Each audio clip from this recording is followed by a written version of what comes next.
نیند کی حالت میں نماز ادا کرنا، اس کا شرعی حکم کیا ہے؟ نیند کا غلبہ ہے اور نماز پڑھتے ہیں لوگ. بہت سارے لوگوں کو دیکھا گیا کہ نیند آتی ہے اور نماز پڑھتے رہتے ہیں، بلکہ واجبات کا بھی ترک کر دیتے ہیں. سمجھے؟ بہت زیادہ تاخیر ہو جاتی ہے، کہیں کمی ہو جاتی ہے، کہیں زیادتیاں ہو جاتی ہیں.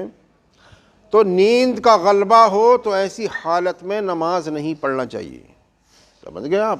تھوڑی بہت اونگ آئے، امام صاحب کے پیچھے ہیں، واجب کا ترک نہیں ہوا ہے، ارکان کی ادائیگی ہو رہی ہے تو نماز ہو جائے گی، لیکن اگر ادائیگی نہیں ہوئی تو نماز نہیں ہوگی. بڑے اطمینان اور سکون کی چیز ہے نماز. نماز کو مکمل اطمینان اور بیداری کے ساتھ خشوع خضوع اور محبت الہی میں ڈوب کر جس کی لو لگی ہوگی رب کریم کی طرف، تو کیا وہ نماز میں سوگا؟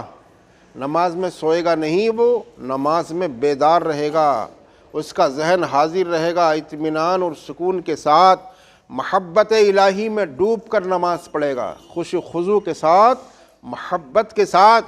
لیکن غلبہ نیند اگر نماز میں ہو تو نماز مکروہ ہے. سمجھے؟ غلبہ نیند اگر زیادہ ہو، واجبات کا ترک ہو رہا ہو تو نماز واجب الاعادہ ہوگی، نماز مکروہ تحریمی ہوگی. سمجھ گئے آپ؟ لہذا غلبہ نیند کی صورت میں نماز نہیں پڑھنا چاہیے، نماز مکروہ ہوگی. اطمینان اور سکون کے ساتھ محبت میں ڈوب کر نماز پڑھنی چاہیے. اللہ کے حبیب کریم صلی اللہ تعالیٰ علیہ وسلم نے ارشاد فرمایا، ان تعبد اللہ کأنک تراہ فإن لم تکن تراہ فإنہ یراک. جب تو عبادت کرے تو تیری کیفیت یہ ہو، تیرا خیال یہ ہو، تیرا ذہن یہ ہو کہ تو اللہ کو دیکھ رہا ہے. اور اگر یہ کیفیت اختیار نہیں کر سکتا تو کم سے کم یہ خیال ضرور ہونا چاہیے کہ اللہ رب العزت ہم کو دیکھ رہا ہے. لہذا نیند کی حالت میں جو ہے نماز صحیح طریقے سے انسان ادا نہیں کر پائے گا.